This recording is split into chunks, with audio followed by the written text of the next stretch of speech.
제51장 베드로전서, 베드로후서, 베드로전서, 베드로후서 소개 및 연대. 사도 베드로는 초기 기독교 교회에서 가장 잘 알려진 예수 그리스도의 증인이었다. 그는 박해와 배도가 극심한 시기에 이 두 개의 서한을 썼다. 베드로는 박해를 잘 견디면 구원과 영원한 영광을 받으리라는 것을 교회 회원들에게 이해시키고자 했다. 베드로전서 1장 6에서 9절, 3장 12에서 14절, 4장 12에서 14절, 5장 7에서 10절 참조. 그는 성도들에게 그들이 택하신 족속이여 왕 같은 제사장들이며 베드로전서 2장 9절. 그렇기에 예수 그리스도께서 거룩하신 것처럼 그들도 거룩해야 한다는 것을 상기시켰다.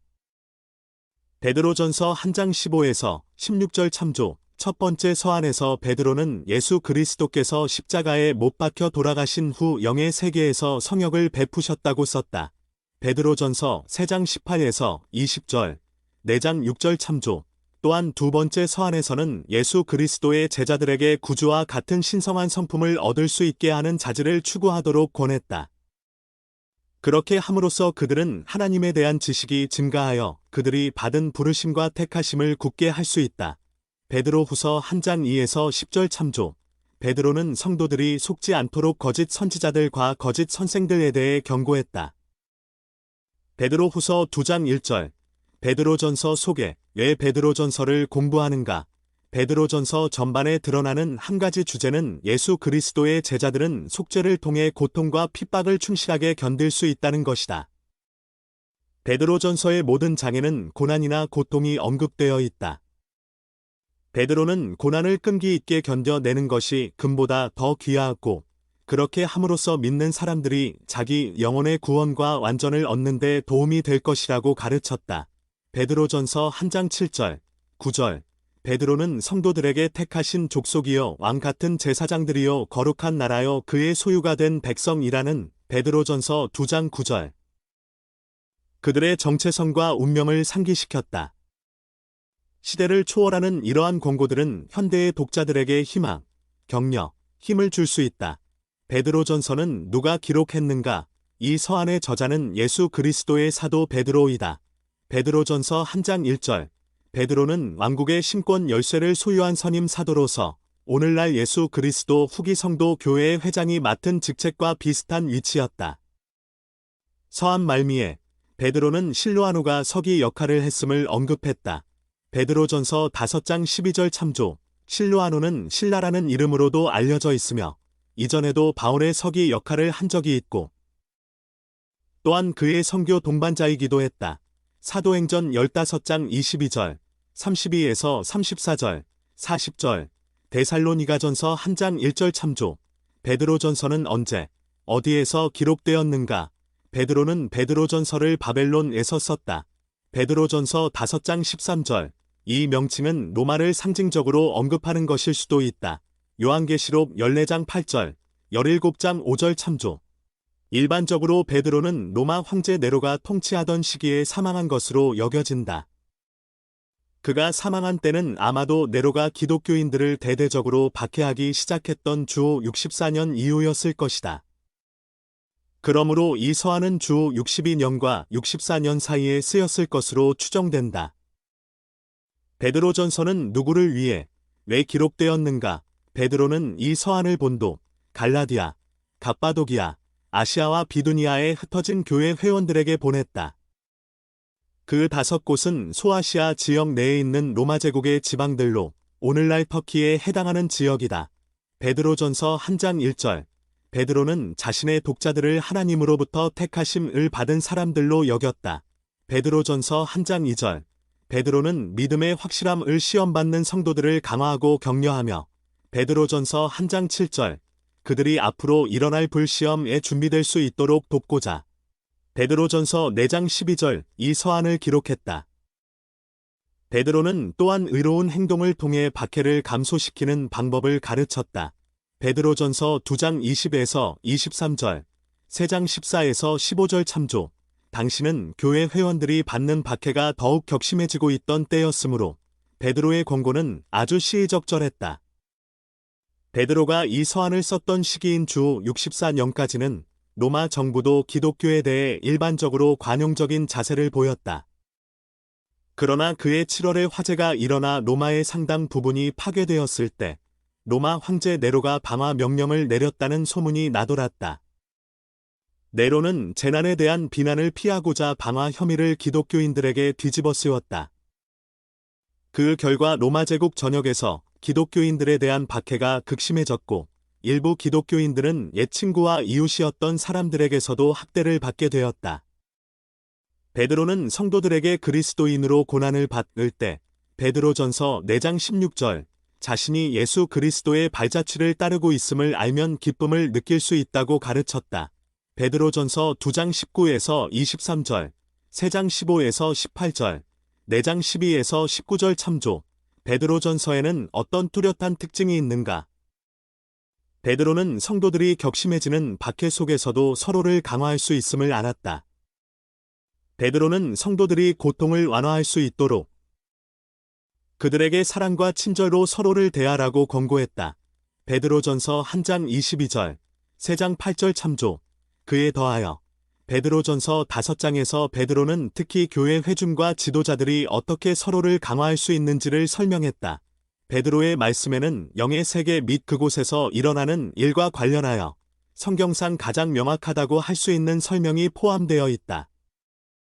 베드로는 예수 그리스도께서 영의 세계에 방문하시어 노아 시대 때 살았던 불순종한 영들에게 복음을 전파하셨다고 간략하게 언급했다. 베드로전서 3장 18에서 20절 참조. 그는 사망한 사람들이 공정하게 심판받을 기회를 얻도록 죽은 자들에게도 복음이 전파되었다고 덧붙였다. 베드로전서 4장 5, 6절 참조. 베드로의 글은 평범한 어부가 위대한 사도로 성장한 것을 보여주는 증거로 볼 수 있다. 우리 경륜의 시대의 조셉 F. 스미스 회장은 베드로전서 3장 18에서 20절과 베드로전서 4장 6절의 의미를 숙고하던 중에 영의 세계에 관한 교리를 명확하게 밝혀주는 계시를 받기도 했다. 교리와 성약 138편 참조. 개요. 베드로전서 1장 1절 2장 10절. 베드로가 성도들이 영원한 보상을 받기 위해 영적으로 성장할 필요가 있다고 이야기했다. 구원의 약속은 예수 그리스도께서 귀한 피를 흘리심으로써 가능해진다. 하나님의 백성들은 그분의 자비를 얻고 그분의 가계에 속해야 한다. 베드로전서 2장 11절 3장 12절. 예수 그리스도의 제자들은 모든 사람을 존중하고 정부 당국과 법률을 따르고자 한다. 베드로는 특정한 성도 무리, 즉 거류민, 자유민, 종, 아내와 남편들에게 말했다. 베드로전서 3장 13절 5장 14절. 박해로 고통을 받을 때 성도들은 인내에 대한 예수 그리스도의 모범을 기억해야 한다. 그분은 고통을 받으신 후 승염을 얻으셨다. 베드로전서 3장 22절 참조. 예수 그리스도께서는 죽은 사람들도 공정한 심판을 받도록 그들에게 복음을 전파하셨다. 소역을 베풀도록 부름받은 사람들은 목자장의 모범을 따라서 하나님의 양떼를 돌본다. 베드로전서 5장 4절. 겸손하게 행동하고 모든 염려를 다 주님께 맡길 때 우리를 떠받치는 주님의 은혜가 임할 것이다. 베드로전서 주에 베드로전서 1장 1, 2절. 하나님 아버지의 미리 아심을 따라 택하심을 받은 자들. 베드로는 인사를 전하면서 자신의 독자들을 하나님 아버지의 미리 아심을 따라 택하심을 받은 자들이라고 불렀다. 베드로전서 1장 2절. 12사도 정원회의 브루스 R. 맥콩키 장로는 하나님의 가장 위대한 축복을 받으려면 전세에서 택하심을 받은 것으로는 충분하지 않다고 하면서 이는 우리가 지상 생활에서도 택하심을 받아야 하기 때문이라고 설명했다. 구원의 충만한 축복들을 추구할 때 택하심의 교리가 2번 작용해야 한다. 첫째, 의로운 영들은 특별한 축복의 상속자로서 지상 생활을 하기 위해 택하심을 받거나 선택된다. 그런 다음 그들은 이 지상에서 다시 부름을 받고 택함을 받아야 한다. 그것은 그들이 참된 교회에 가입할 때 일어난다. 교리와 성약 신세편 1절.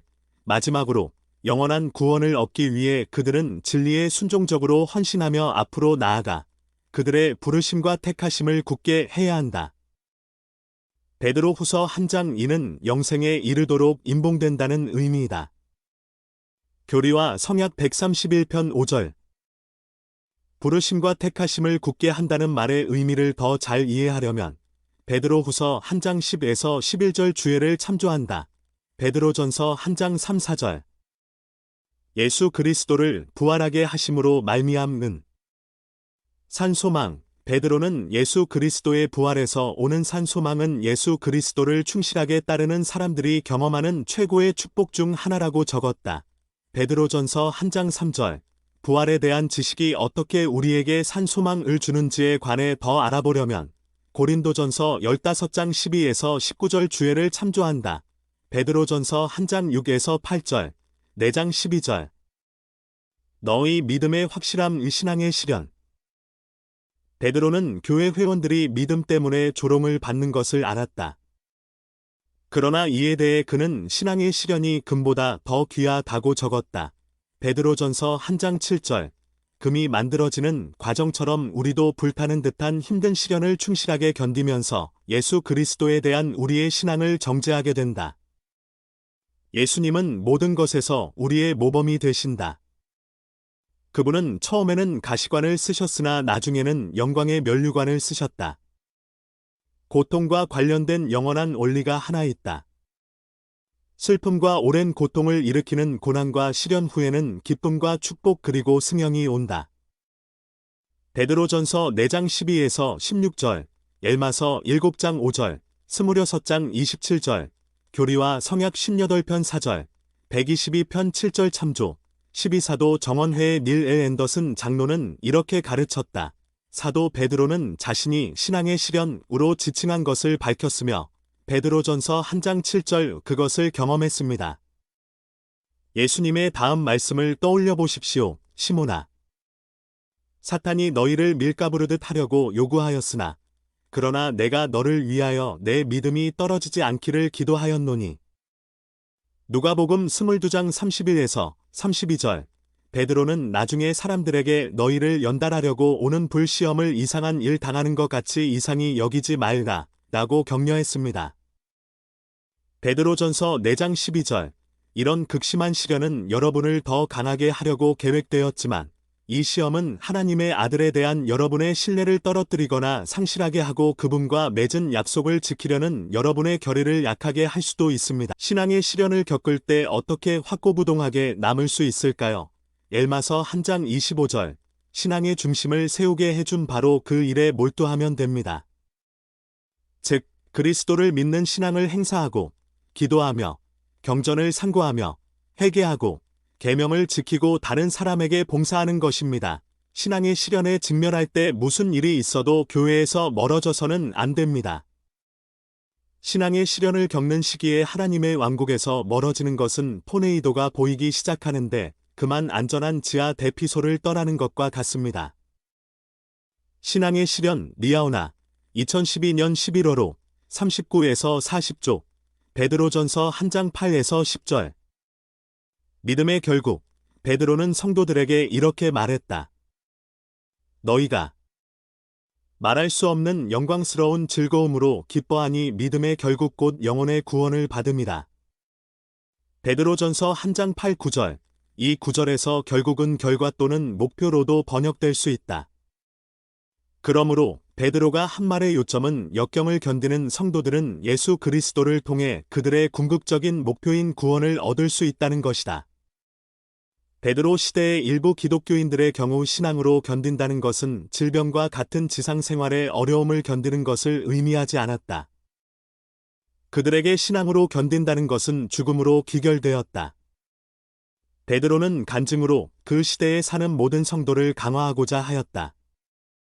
그 성도들 가운데는 신앙의 대가로 목숨을 잃게 될 이들도 포함되어 있었다. 베드로전서 1장 13에서 16절. 내가 거룩하니 너희도 거룩할지어다. 베드로는 예수 그리스도께서 성도들에게 당신이 거룩하신 것처럼 그들도 거룩하게 되라는 명을 주셨음을 상기시켰다. 베드로전서 1장 15에서 16절 참조. 12사도 정원회의 러셀 M. 넬슨 회장은 우리가 예수 그리스도처럼 거룩하게 될 수 있는 가능성에 대해 이렇게 말했다. 경전에는 모든 것에 충실하면 우리가 신과 같이 된다는 약속이 있습니다. 내가 거룩하니 너희도 거룩할지어다. 베드로전서 1장 16절라고 하신 예수님의 모범을 따를 때 우리는 용기를 얻습니다. 우리에 대한 그분의 소망은 아주 분명합니다. 그분은 이렇게 말씀하셨습니다. 너희가 어떠한 사람이 되어야 마땅하냐? 진실로 내가 너희에게 이르노니 나와 같은 자라야 하느니라. 제3미파이 27장 27절. 따라서 예수님을 흠모하는 마음은 우리가 그분을 닮으려고 할 때 가장 잘 나타납니다. 주님의 이 당부는 육신의 자녀가 육신의 부모와 같이 될 수 있는 것처럼 하늘 부모의 자녀인 우리가 그분들과 같이 될 잠재력을 받았다는 사실과 상응합니다. 언젠가는 실현될 온전함, 성도의 벗, 1996년 1월호 87에서 88쪽, 베드로전서 1장 17에서 20절. 예수 그리스도께서 우리를 구속하도록 예임되시다. 대속, 구속이라는 말은 도로 매입하는 것, 몸값을 치르고 되찾는 것, 속박에서 구조하는 것을 의미한다.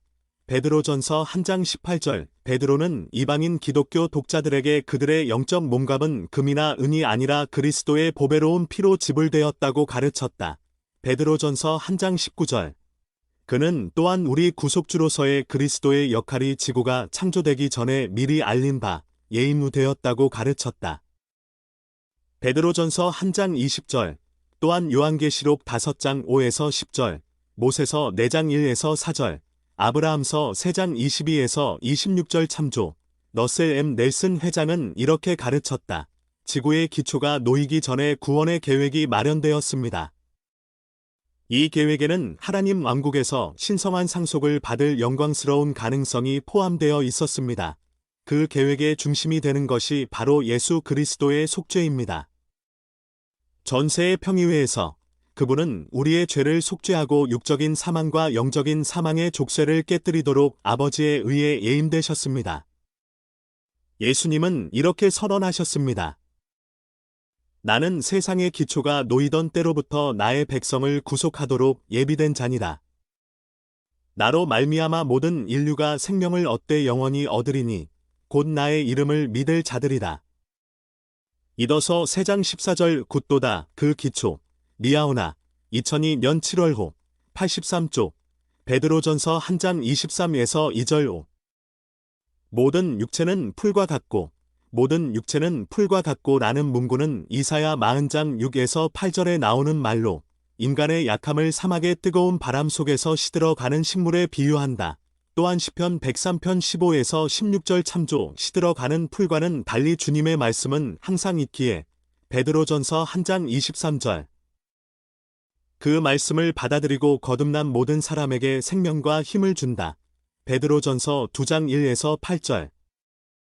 산돌, 모퉁이돌, 부딪히는 돌. 베드로전서 2장 1절에서 버리으다 라는 많은 믿음이 있는 사람들은 과거의 죄를 버려야 한다는 뜻이다. 베드로는 성도들이 산돌이신 예수 그리스도에게로 나아올 때 그들이 산돌이 되어 하나님의 영적인 집을 짓는 데 보태진다고 가르쳤다. 베드로전서 2장 4, 5절. 베드로는 또한 그리스도를 모퉁이돌이라 부르면서 그 집이 부활하신 예수 그리스도의 터 위에 세워졌음을 강조했다. 베드로전서 2장 6절. 또한 이사야 28장 16절, 사도행전 4장 10에서 12절, 에베소서 2장 20에서 21절, 힐라멘서 5장 12절 참조. 그리스도께서 모퉁이돌로서 하시는 역할과는 대조적으로 베드로는 예수 그리스도를 또한 부딪히는 돌과 걸려 넘어지게 하는 바위라고 지칭하면서 베드로전서 2장 8절, 구주께서 불순종하려는 사람들의 길에서는 걸림돌이 되실 것이라고 강조했다. 이사야 8장 14에서 15절 참조. 베드로전서 2장 9에서 10절. 그의 소유가 된 백성. 베드로는 성도들을 택하신 족속이요 왕 같은 제사장들이요 거룩한 나라요 그의 소유가 된 백성이라고 불렀다. 베드로전서 2장 9절. 베드로는 이방인 개종자들이 복음을 받아들임으로써 하나님이 택하신 족속, 즉 새로운 이스라엘의 일원이 되었음을 가르쳤다. 그들은 택하신 족속, 이사야 43장 20절 참조, 왕 같은 제사장 나라가 되며 거룩한 백성이 되었다. 출애굽기 19장 6절, 그의 소유가 된 백성 피큐리어 피플이라는 말에 관하여 러셀 M. 넬슨 회장은 이렇게 가르쳤다. 너희는 택하신 족속이요 왕 같은 제사장들이요 거룩한 나라요 그의 소유가 된 백성이니 베드로전서 2장 9절 이 그의 소유가 된 피큐려이라는 말은 구약전서 히브리어 원전에 나오는 새 걸레를 번역한 것인데 이는 가치 있는 물품 또는 보물이라는 뜻입니다. 또한 신약전서에 나오는 이 단어는 그리스어 페리포이시스를 번역한 것인데 거기에는 소유물 혹은 손에 넣음이라는 뜻이 담겨져 있습니다. 그러므로 경전에서 피큐려라는 단어는 귀중한 보물, 하나님이 만드신 혹은 선택하신이라는 뜻으로 쓰입니다. 주님의 종들이 우리를 하나님이 소유하신 백성이라고 보는 것은 참으로 큰 영광이 아닐 수 없습니다. 선악의 자녀, 성도의 벗, 1995년 7월호, 34쪽, 베드로전서 2장 13에서 21절, 베드로는 박해를 겪는 이 시기에 성도들에게 어떻게 행동하라고 권고했는가? 네, 우리는 정부 당국에 복종해야 하는가? 여러분이 힘든 시기에 베드로의 권고를 따르는 것은 예수 그리스도께 더 가까이 나아가는데 어떻게 도움이 될 수 있을까? 베드로전서 2장 18에서 25절, 3장 14절. 예수 그리스도는 어떻게 고통을 견딜 수 있는가에 대한 본보기가 되셨다. 베드로전서 2장 18에서 25절에서 베드로는 특히 종들을 대상으로 권고를 전했다.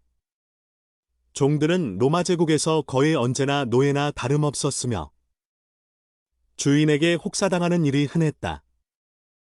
베드로는 자신의 잘못으로 고통을 받는 것과 부당한 처벌을 견디는 것 간의 차이를 가르쳤다. 베드로전서 2장 20절 참조. 베드로는 종들에게 예수 그리스도의 모범에서 배우도록 격려하였다. 그리스도는 유대인과 로마 지도자들 앞에서 거짓 고발을 당했지만 복수하지 않으셨다.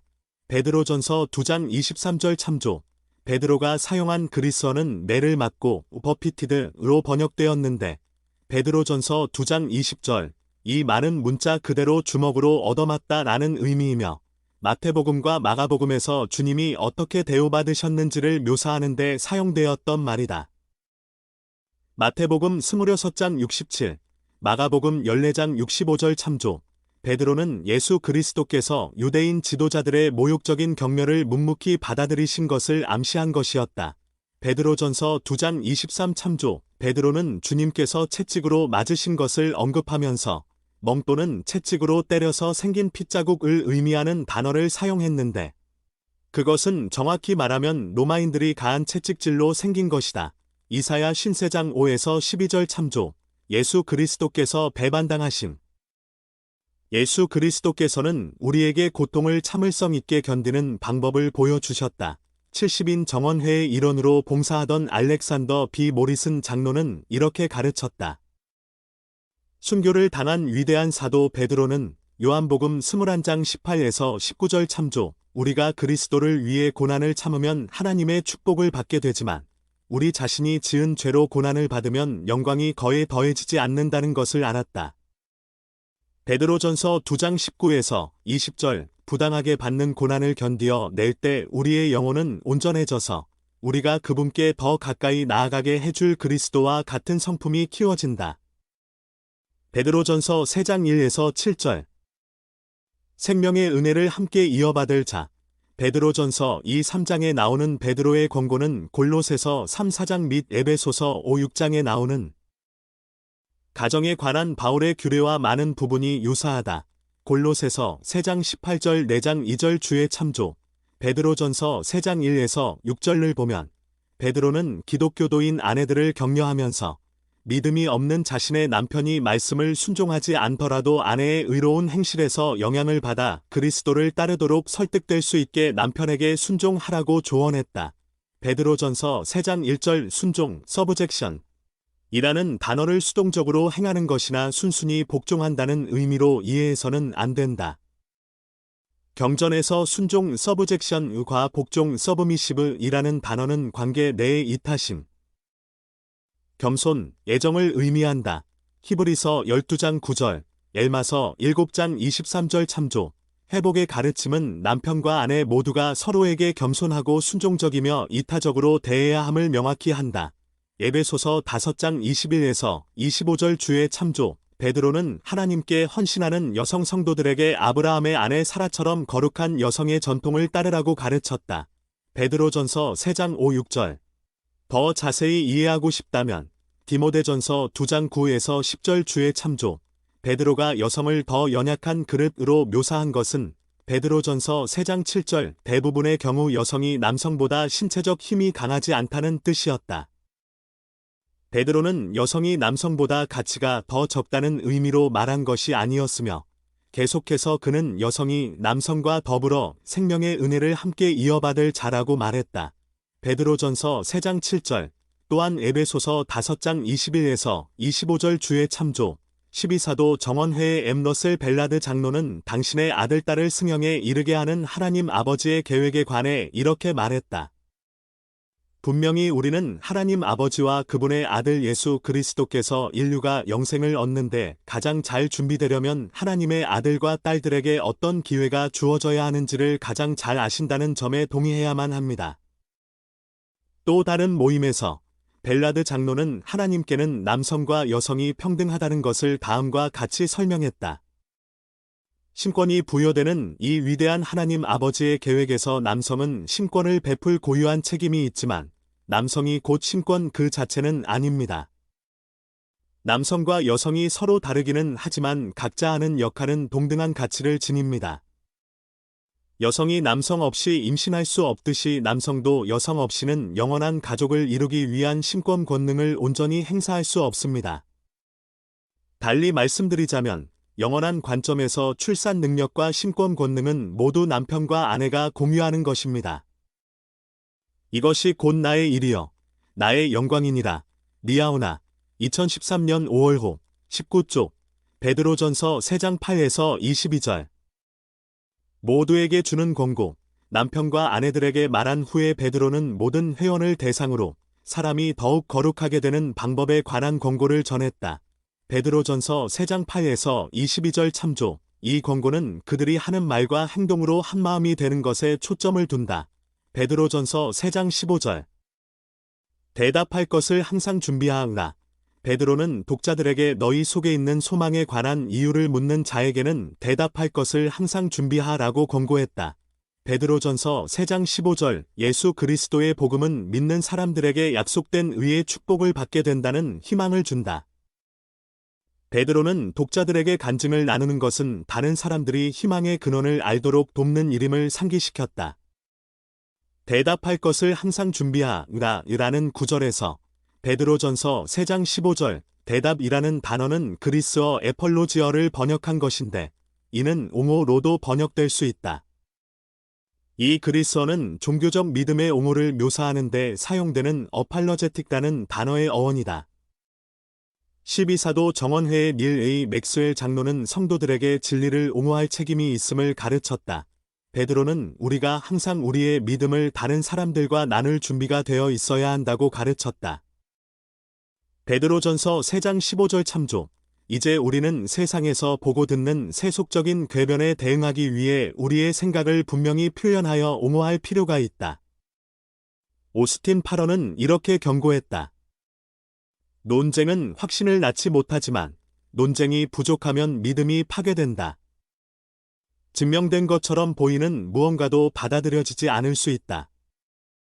아무도 옹호하는 역량을 보이지 않는 무언가는 곧바로 버림을 받는다.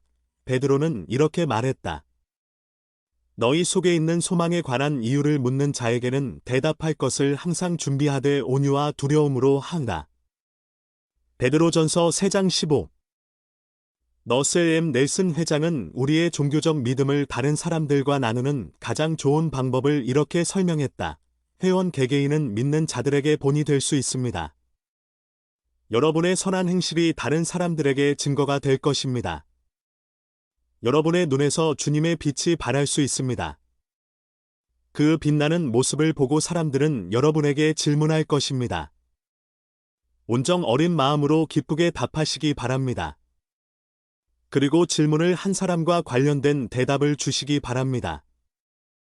그 사람도 하나님의 자녀이며 하나님께서는 그 사람이 영생을 받기에 합당하여 언젠가 그분께 돌아오기를 간절히 바라신다는 점을 기억하십시오. 그 사람의 구원과 그리스도의 교리에 대한 이해의 문을 여는 사람이 바로 여러분이 될 수 있습니다. 믿는 자에게 본이 되어 리아오나 2010년 11월호 48쪽 베드로전서 3장 18에서 20절 4장 6절 예수 그리스도께서 옥에 있는 영들에게 전파하시다.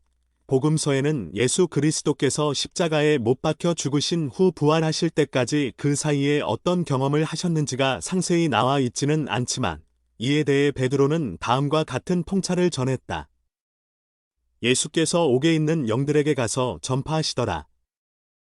그들 중 일부는 노아의 날에 하나님이 오래 참고 기다리시는 동안 방주가 준비되고 있을 때 순종하지 않던 자들이다. 조저프 스미스 트랜즈레이션 1피터 3장 19에서 20 경전 안내서에는 20절만 실려 있음. 조셉 F. 스미스 회장은 베드로전서 3장 18에서 20절과 4장 6절의 의미를 숙고하던 중에 한 시연을 받았다. 그 시연은 교리와 성약 138편에 기록되어 있다. 이 시연을 통해 그는 구주께서 돌아가신 후의 영의 세계에서 성역을 베푸시면서 사악한 영들에게도 복음을 전파할 방법을 준비하셨음을 알게 되었다. 조셉 필딩 스미스 회장은 영의 세계에서 일어나는 일에 관해 다음과 같이 가르쳤다.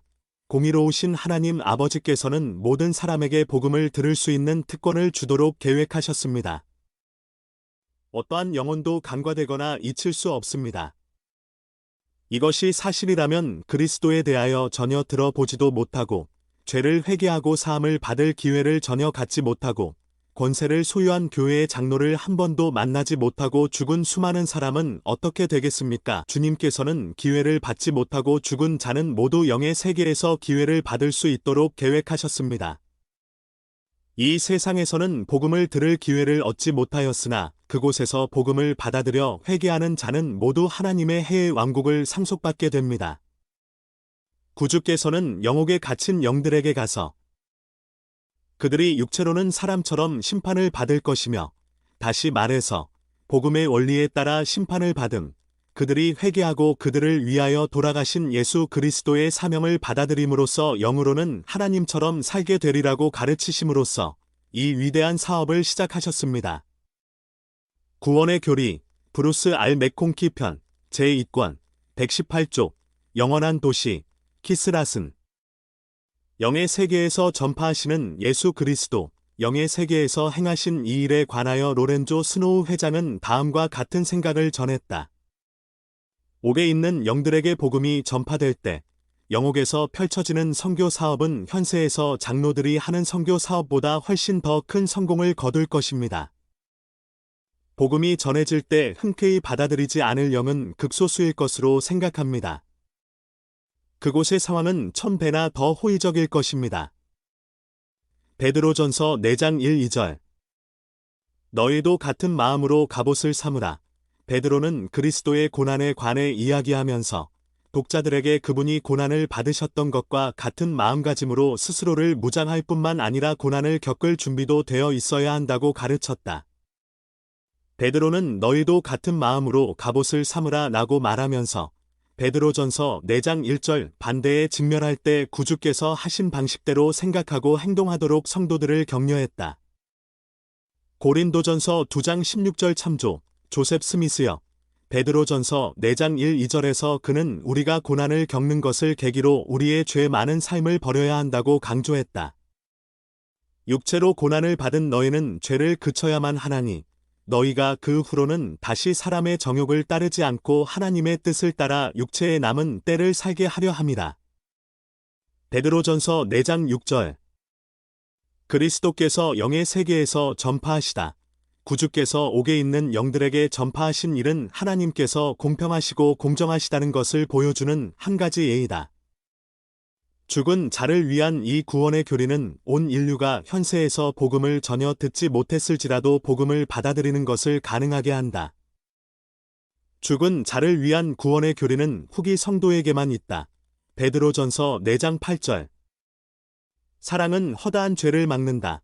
흥정역에는 베드로의 이 말이 사랑은 허다한 죄를 덮느니라로 번역되어 있다.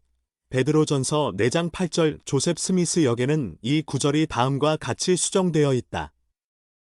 무엇보다 서로 뜨겁게 사랑할지니 사랑은 허다한 죄를 막아주느니라. 베드로전서 4장 12에서 14절. 불시험 베드로는 독자들에게 불시험을 겪을 때 이상히 여기지 말도록 권했다. 베드로전서 4장 12절. 베드로의 충고는 기독교인들이 자신의 믿음을 위해 받는 모든 박해와 관련이 있다. 그는 독자들에게 그리스도의 이름을 위하여 고난을 받을 자격이 있는 것으로 헤아림받은 것을 기뻐해야 한다고 상기시켰다. 베드로전서 4장 13에서 14절. 12사도 정원회의 로버트 D. 헤일즈 장로는 우리가 고난을 통해 어떻게 하나님께로 더 가까이 나아가게 되는지를 설명했다. 고난은 누구나 다 겪는 것입니다. 그러나 우리가 고난에 어떻게 반응을 보이냐 하는 것은 개인적인 것입니다. 고난은 두 가지 면 중에서 어느 한 면으로 우리에게 영향을 미칩니다. 그것은 강화되고 정결케 되는 신앙의 경험이 될 수 있습니다. 그러나 우리에게 주님의 속죄 희생을 믿는 신앙이 없다면 그것은 우리의 생활에서 파괴의 힘이 될 수 있습니다. 아무튼 고난의 목적은 우리를 북돋아 주고 강화하는 것입니다. 너희 근심이 도리어 기쁨이 되리라. 성도의 벗 1984년 1월호 99쪽 닐 A. 맥스웰 장로는 고난의 가치에 대해 이렇게 말했다. 영적으로 정결해지는 것은 불결한 것들을 순결하게 할 뿐만 아니라 이미 정결한 것들을 한층 더 정결하게 합니다. 너희가 피곤하여 낙심치 않기 위하여. 성도의 벗 1991년 7월호 89쪽 베드로전서 5장 1에서 4절. 목자장 베드로는 특별히 교회의 장로들에게 쓰면서 성도들을 인도하고 이끌도록 부름받은 사람들은 하나님의 양 무리를 치는 하위 목자처럼 행동하라고 가르쳤다. 베드로전서 5장 2절. 교회 지도자들은 양떼를 돌볼 때 목자장이신 예수 그리스도의 모범을 따라야 한다. 그렇게 하는 사람은 시들지 아니하는 영광의 관을 얻을 것이다. 베드로전서 5장 4절. 현대의 목자들이 하나님의 양떼를 어떻게 보살피는지에 대해 더 알아보려면 요한복음 21장 15에서 17절 주예를 참조한다. 베드로후서 소개. 왜 베드로후서를 공부하는가? 베드로는 로마에서 죽기 직전에 두 번째 서한을 적었을 것이다. 그렇다면 베드로후서는 그의 마지막 간증 중 하나인 셈이다. 예수 그리스도의 변형을 직접 목격한 베드로는 베드로후서 1장 16에서 18절 참조. 독자들에게 신성한 성품에 참여할 수 있도록 예수 그리스도를 아는 지식을 키우고 하나님의 속성을 얻고자 노력하라고 권고했다. 베드로후서 1장 4에서 7절 참조. 베드로는 독자들에게 그 당시나 지금이나 이런 영적인 성장이 결과적으로 그들의 부르심과 택하심을 굳게 할 것이라고 확신시켜 주었다. 베드로후서 1장 10절. 현대의 독자들은 또한 후일의 재림의 실제를 의심하며 조롱하는 자들에 대한 베드로의 설명을 공부함으로써 힘을 얻을 것이다. 베드로후서 3장 참조. 해롤드 B. 리 회장은 이렇게 말했다. 저는 신약전서에 들어있는 매우 훌륭한 여러 기록 중에서도 베드로의 서한을 숙고합니다. 고무적인 생각을 돋우어 줄 무언가를 찾아보고 싶을 때 저는 베드로의 서한을 펼쳐봅니다. 2. 베드로후서는 누가 기록했는가? 베드로후서에는 예수 그리스도의 종이며 사도인 시몬 베드로가 베드로후서를 기록했다고 명시되어 있다. 베드로후서 1장 1절. 교회 회원들과 지도자들은 전통적으로 베드로를 저자로 받아들인다. 그러나 일부 현대의 학자들은 베드로전서와 이 서한이 그 문제나 표현 면에서 차이가 있으므로 이 서한의 저자가 정말로 베드로인지에 대해 의문을 품기도 한다. 베드로전서는 서기인 실로아노, 신라의 도움을 받아 작성되었다. 베드로후서는 아마 다른 서기의 도움을 받아 쓰였거나 아니면 다른 사람들이 현재의 형식으로 이 서한을 썼을 수도 있다. 그러나 이 서한에 담긴 내용은 확실히 베드로가 전한 것이 맞다. 베드로후서는 언제, 어디에서 기록되었는가? 베드로후서에는 이 서한이 어디에서 기록되었는지는 언급되어 있지 않으나 일반적으로 이 서한은 로마에서 작성된 것으로 추정된다. 베드로가 바울의 서한을 언급했으므로 베드로후서 3장 15에서 16절 참조. 베드로후서는 아마 바울의 서한들이 많이 수집된 후에 쓰였을 것이다. 이 점으로 미루어 보건대 베드로후서가 작성된 때는 주 60년보다 이른 시기는 아니었을 것이다. 학자들은 이 서한이 주 64년과 68년 사이의 어느 시기에 쓰였다고 여긴다. 베드로후서는 누구를 위해 왜 기록되었는가? 베드로는 자신이 동일하게 보배로운 믿음을 우리와 함께 받은 자들에게 베드로후서 1장 1절 이 서한을 보낸다고 말했다. 이는 베드로가 첫 번째 서한의 수신인인 이방인 기독교도들에게 이 서한을 썼음을 시사한다. 베드로후서 3장 1절 참조. 베드로후서 1장 12에서 15절을 보면 베드로가 독자들에게 작별을 고하는 말씀으로서 이 편지를 썼음을 알 수 있다. 성도들이 외부의 박해에 대응하는 데 도움을 주었던 베드로전서와는 달리 베드로후서에서는 교회의 미래를 위협하는 내부의 배도를 다루었다. 당시의 거짓 선지자들과 교사들은 멸망하게 할 이단을 퍼뜨려서 자기들을 사신 주를 부인하게 했다. 베드로후서 2장 1절. 베드로는 성도들이 주님을 아는 지식을 키우고 그들의 부르심과 택하심을 굳게 하도록 베드로후서 1장 10절 격려하기 위해 이 편지를 썼다. 베드로후서에는 어떤 뚜렷한 특징이 있는가? 베드로후서는 예수 그리스도에 대한 지식을 얻는 것의 중요성을 주요 주제로서 다룬다. 베드로는 독자들에게 하나님의 속성을 추구하고 신성한 성품을 발전시키면 주 예수 그리스도를 알기에 게으르지 않고 열매 없는 자가 되지 않을 것이며 그들의 부르심과 택하심을 굳게 할 것이라고 약속했다. 베드로후서 1장 8절, 10절, 2장에서 베드로는 예수 그리스도의 참된 지식을 배도자들이 범하는 거짓 지식 및 이단과 대조하면서 누구나 우리 주 되신 구주 예수 그리스도를 암으로 세상의 더러움을 피할 수 있다고 적었다. 베드로후서 2장 20절. 이 서한의 말미에서 베드로는 성도들에게 우리 주 곧 구주 예수 그리스도의 은혜와 그를 아는 지식에서 자라라는 권고를 마지막으로 전했다. 베드로후서 3장 18절.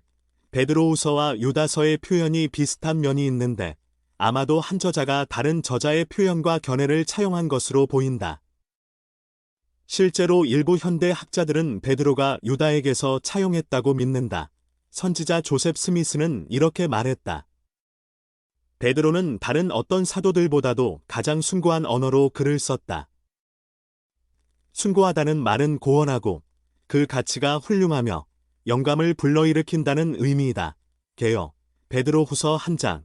베드로는 하나님의 약속으로 말미암아 성도들이 신성한 성품에 참여하는 자가 될 수 있다고 설명했다. 베드로후서 1장 4절. 그는 성도들에게 그들의 부르심과 택하심을 굳게 하라고 격려했다. 베드로후서 1장 10절. 베드로가 변형의 산에서 겪었던 경험을 회고했다. 그때 그는 영화롭게 되신 그리스도를 목격했고 하나님 아버지의 음성을 들었으며 더 확실한 예언을 받았다. 베드로후서 1장 19절. 베드로후서 2장. 베드로는 교회 회원들에게 그들 중에 들어와 성도들을 잘못된 길로 이끌려고 하는 거짓 선지자들과 교사들에 대해 경고했다. 이 사악한 교사들은 주님을 부인하고 진리의 도를 비방할 것이다. 베드로후서 2장 2절. 베드로는 성약을 맺고 나서 그에 따라 생활하지 않는 것보다는 차라리 복음을 받아들이지 않는 편이 더 낫다고 가르쳤다. 베드로후서 3장. 베드로는 그리스도께서 당신이 정하신 때에 오시며 불로써 지상을 깨끗하게 하시고 사악한 사람들을 멸하시며 부지런하고 충실한 사람들을 구하실 것이라고 확언했다. 베드로는 성도들에게 예수 그리스도의 은혜와 그분에 대한 지식 안에서 성장하라고 권고했다. 베드로후서 주에. 베드로후서 1장 1에서 3절. 하나님을. 베드로는 두 번째 서한에서 하나님을 아는 것의 중요성을 강조했다. 베드로후서 1장 2, 3절, 5절, 8절, 2장 20절, 3장 18절 참조. 이 서한을 시작하면서 베드로는 하나님을 따르는 사람으로서 그분을 더욱 알게 되면 삶에서 은혜와 평강이 그들에게 더욱 많아질 것이고 생명과 경전에 속한 모든 것을 받을 것이라고 가르쳤다. 베드로후서 1장 2, 3절. 12사도 정원회의 브루스 알 맥콩키 장로는 하나님을 알게 되는 것의 중요성을 다음과 같이 가르쳤다. 하나님에 대해 아는 것과 하나님을 아는 것은 별개이다. 그분이 인격적인 존재이며 그분의 형상에 따라 인간이 창조되었다는 것을 배울 때, 그분의 아들이 하나님 아버지와 같은 형상을 하고 있다는 것을 배울 때, 하나님 아버지와 아들 모두 특정한 속성과 권능이 있으시다는 것을 배울 때, 우리는 그분에 대해 알게 된다. 그러나 영생을 얻는다는 관점에서는 우리가 그분들이 하시는 같은 일들을 누리고 경험할 때 비로소 그분들을 아는 것이다. 하나님을 안다는 것은 그분이 생각하시는 것을 생각하고, 그분이 느끼시는 것을 느끼고, 그분이 지니신 권능을 지니고, 그분이 이해하시는 진리들을 깨달으며, 그분이 하시는 일을 하는 것이다. 하나님을 아는 사람들은 그분과 같이 되며, 그분의 삶과 같은 삶을, 즉 영생을 누리게 된다. 선지자 조셉 스미스는 지식을 얻는 것의 중요성을 이렇게 설명했다. 지식의 원리는 구원의 원리입니다. 이 원리는 충실하고 근면한 자들만이 이해할 수 있습니다. 구원을 받는데 충분한 지식을 얻지 못한 모든 사람은 정죄를 받을 것입니다. 구원의 원리는 예수 그리스도를 아는 지식을 통해 우리에게 주어집니다. 교회 회장들의 가르침장 조셉 스미스 2007, 212쪽, 베드로 후서 1장 4에서 7절. 보배롭고 지극히 큰 약속. 베드로는 하나님께서 보배롭고 지극히 큰 약속을 주심으로써 우리가 세상에서 썩어질 것을 피하고 신성한 성품에 참여하는 자가 되게 하신다고 말했다. 베드로 후서 1장 4절.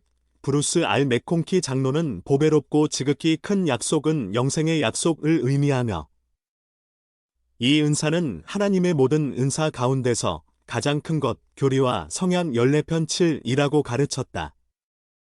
맥콩키 장로는 또한 신성한 성품에 참여하는 자가 되는 것은 하나님이 존재하시는 그대로 되는 것으로, 그분이 지니고 계시며 그분에게 내재된 모든 특성과 완전함과 속성을 충만히 누리는 것을 의미한다고 가르쳤다. 70인 정원회의 일원으로 봉사하던 시절의 스펜서 제이 콘디 장로는 우리가 더욱 하나님 아버지와 같이 되는데 도움이 되는 하나님의 약속 몇 가지를 이렇게 열거한 바가 있다. 헤아릴 수 없을 만큼 무수하며 보배롭고 지극히 큰 주님의 약속 중에는 우리의 죄에 대한 용서가 포함됩니다. 용서는 우리가 지은 죄를 고백하며 그것들을 버릴 때 옵니다. 교리와 성약 18편 43절, 또한 교리와 성약 1편 32절 참조. 하늘 문을 여는 것은 11조를 충실히 바치는 사람들이 요구할 수 있는 약속이며, 말라기 3장 10절 참조. 지식의 큰 보화를 얻는 것은 지혜의 말씀을 지키는 자들에게 오는 축복입니다. 교리와 성약 89편 19절. 세상에 물들지 않게 되는 것은 안식일을 거룩하게 지키는 자들이 받게 되는 약속입니다. 교리와 성약 59편 9절. 출애굽기 31장 13절 참조. 그리스도의 말씀을 흡족히 취하고 니파이후서 32장 3에서 5절 경전을 자신에게 비유하는 자들에게는 니파이전서 19장 23절 하늘의 인도와 영감이 약속되었습니다. 주님은 또한 다음과 같이 약속하셨습니다. 너희가 받을 줄로 믿으며 옳은 것으로서 무엇이든지 내 이름으로 아버지께 구하는 것은 보라, 너희에게 주어지리라. 제3니파이 18장 20절. 우리가 쉬지 말고 덕으로 우리의 생각을 장식할 때. 교리와 성약 121편 45에서 46절 참조. 성신은 변하지 않는 우리 동반자가 될 것이라고 약속하셨습니다. 우리는 금식함으로써 영적으로 자유케 되는 약속을 요구할 수 있습니다. 주님은 금식이 흉악의 결박을 풀어주며 우리의 멍에의 줄을 끌어주고 모든 멍에를 꺾을 것이라고 말씀하셨습니다.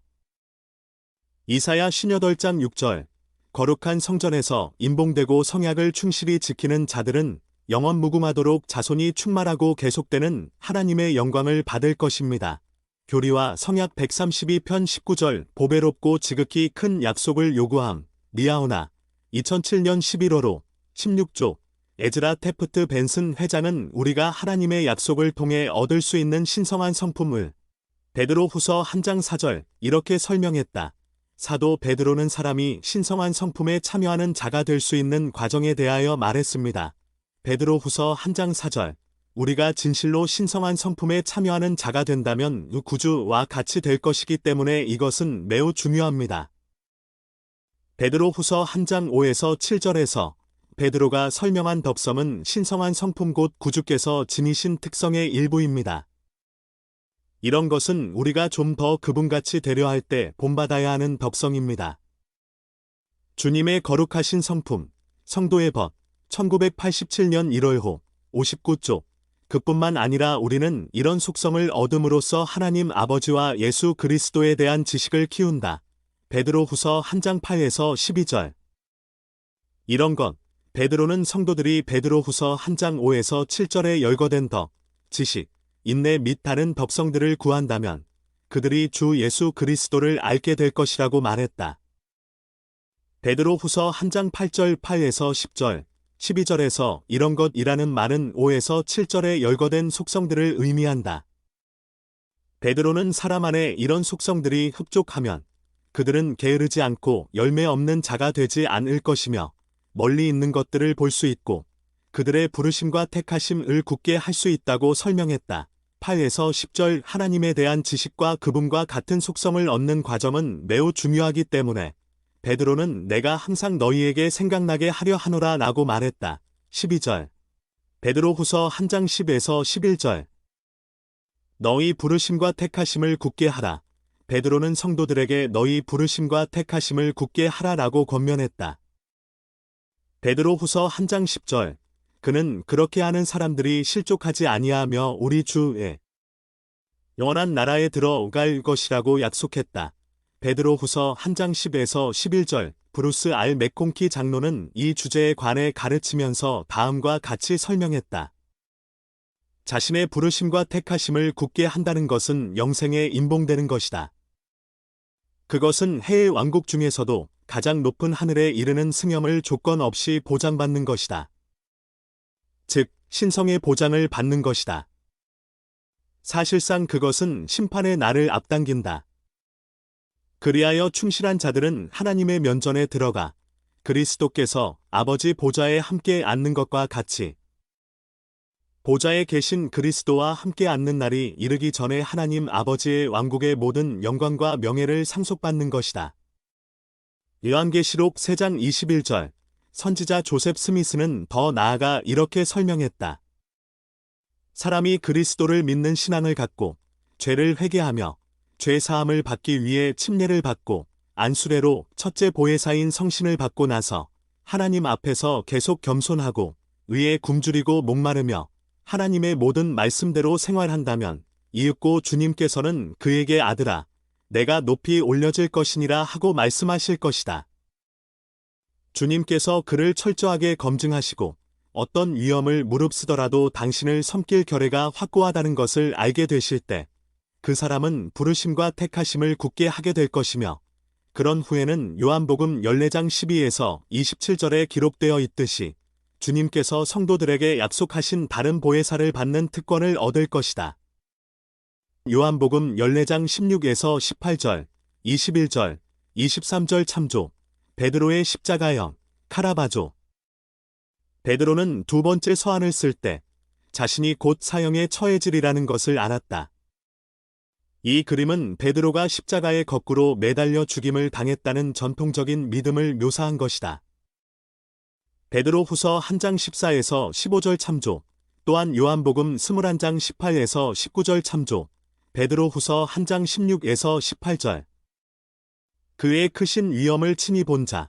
예수 그리스도에 대한 베드로의 증언은 신화라 교묘히 만든 이야기가 아니라 베드로후서 1장 16절 구주의 변형에 대한 증언을 포함하여 그가 예수 그리스도에 대해 직접 겪은 경험에 근거를 둔 것이다.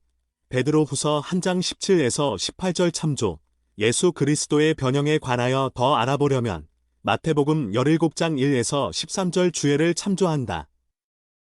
베드로후서 1장 19에서 21절. 더 확실한 예언. 베드로는 자신이 이른바 더 확실한 예언을 받았다고 가르쳤다. 베드로후서 1장 19절. 선지자 조셉 스미스는 이 말의 의미를 다음과 같이 정의했다. 더 확실한 예언의 말씀은 사람이 성신권의 권능을 통하여 계시와 예언의 영으로서 자신이 영생에 이르도록 임봉되었음을 아는 것을 뜻하느니라. 교리와 성약 131편 5절. 다른 때 선지자 조셉 스미스는 이렇게 가르쳤다. 저는 여러분이 이 더 확실한 예언의 말씀을 얻음으로써 스스로 부르심과 택하심을 굳게 할 때까지 계속해서 하나님께 구하고 그것을 얻을 때까지 약속을 참을성 있게 기다릴 것을 촉구합니다. 1장 19절은 조셉 스미스 역에서는 이렇게 나온다. 그러므로 우리에게는 더 확실한 예언의 말씀에 대한 지식이 있으니 그 예언의 말씀에 너희가 주의를 기울이는 것이 옳으니라. 베드로후서 1장 20에서 21절. 경전의 출처 조셉 스미스 역에서 베드로후서 1장 20절은 다음과 같이 명시되어 있다. 경전의 모든 예언은 어떠한 사사로운 인간의 의지로는 주어지지 아니하나니 경전은 하나님께서 성신을 통해 인간에게 주신 것이다. 그러므로 경전에 대한 참된 해석은 성신을 통해서 와야만 한다.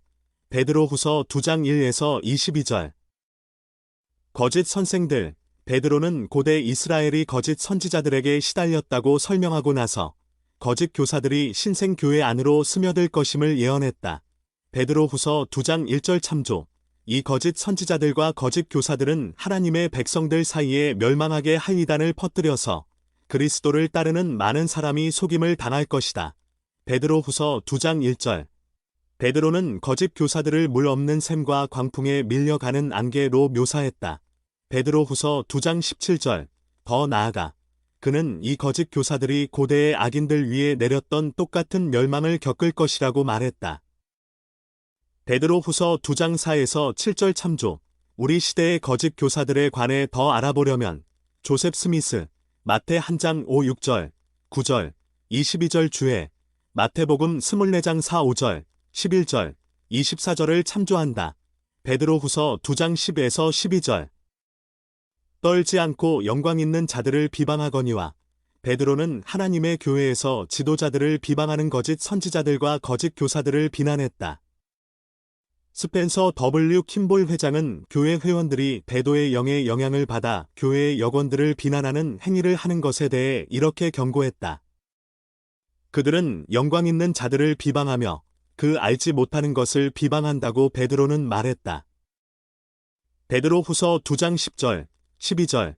그들은 프로그램에 대해 불평하고 교회 지도자를 무시하고 대개는 자신들이 판사가 된 것처럼 행세한다. 얼마 후에는 흔히 빠지기 쉬운 방법으로 교회 모임에 불참하고 11조도 내지 못하고 기타 교회의 다른 임무도 지키지 못한다.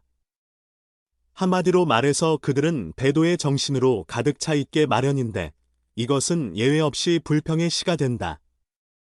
다시 말해서 베드로의 말처럼 그들은 그들의 멸망 가운데서 멸망을 당한다. 베드로후서 2장 12절 용서가 낫는 기적 1969, 46조. 베드로후서 2장 13절. 낮에 즐기고 노는 것을 기쁘게 여김. 베드로는 낮에 즐기고 노는 것을 기쁘게 여기는 사람들에 대해 말했다. 베드로후서 2장 13절. 베드로의 시대에는 일반적으로 과음과 과식을 경멸했다. 따라서 사람들은 남에게 들켜서 수치와 창피를 당하는 불상사를 피하려고 대개 밤에 그런 행위를 했다. 그에 반해서 베드로는 거짓 교사들과 그들의 추종자들이 모두가 보는데도 무사람 앞에서 사악한 일을 하는 것을 부끄러워하지 않았다고 지적했다. 베드로후서 2장 15절. 발람에 관해서는 요한계시록 2장 14주에를 참조한다. 베드로후서 2장 20에서 22절. 이의 도를 전혀 알지 못하는 것이 더 나으니라. 베드로는 그리스도를 통해 세상의 더러움을 피하고 난 후 다시 그 중에 얽매이게 된 사람들에 관해 말하면서 의의 도를 알지 못하는 것이 도리어 그들에게 나으니라 라고 말했다. 베드로후서 2장 20에서 21절. 교리와 성약 82편 3절에도 유사한 말씀이 나온다. 물은 많이 주어진 자에게는 많이 요구되나니 더 큰 빛을 거스려 죄를 범하는 자는 더 큰 정죄를 받으리라. 다시 말해 우리는 예수 그리스도의 복음을 받아들인 후에 하나님께 더욱 책임을 져야 한다.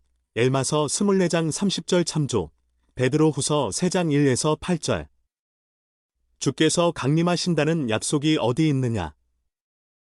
베드로의 독자 중 일부는 재림의 도래가 지체되는 것을 지각하여 걱정을 했던 것 같다. 베드로는 재림을 기다리며 조바심을 내는 것은 어리석은 일이라고 지적하며 주께는 하루가 1000년 같고 1000년이 하루 같다 라고 설명했다. 베드로후서 3장 8절 또한 시편 90편 4절 참조, 몰몬경에서도 엘마가 다음과 같이 유사한 말을 했다. 모두가 하나님께는 하루와 같고 시간은 다만 사람에게 측정함이 되느니라. 엘마서 40장 8절, 닐 A. 맥스웰 장로는 다음과 같이 통찰을 더했다. 하나님은 과거, 현재, 미래가 그분 앞에 공존하는 영원한 지금에 살아 계십니다. 교리와 성약 130편 7절 참조, 그분의 신성한 계획은 분명히 일어납니다. 이것은 그분은 마음에 품으신 것을 확실히 행하시기 때문입니다. 아브라함서 3장 17절 참조, 그분은 처음부터 끝까지 아십니다. 아브라함서 2장 8절 참조, 영육의 생명을 염려하라, 리아오나, 2003년 5월호, 70조, 베드로후서 3장 10에서 13절. 새 하늘과 새 땅, 새 하늘과 새 땅에, 베드로후서 3장 13절 관에 알아보려면 요한계시록 21장 1절 주애를 참조한다. 생각해 볼 점, 베드로는 독자들에게 성결하게 되고 신성한 성품을 얻는 과정을 겪으면서 그들이 이뤄낼 수 있는 중요한 변화를 숙고해 보도록 권유했다. 베드로전서 1장 14에서 16절, 22에서 23절, 2장 9에서 11절, 베드로후서 1장 4에서 7절 참조, 영적으로 성장하기 위해 여러분은 지금 곧바로 삶에서 어떤 점을 변화시킬 수 있을까?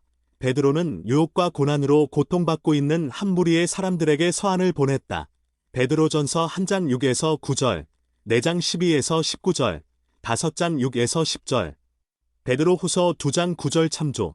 여러분이 고난을 겪고 있거나 유혹을 받고 있을 때 베드로의 어떤 가르침이 여러분에게 위안이 되겠는가? 시험 받을 때 하나님에 대한 더 큰 신앙을 행사하기 위해 여러분은 베드로의 말씀을 어떻게 사용하겠는가?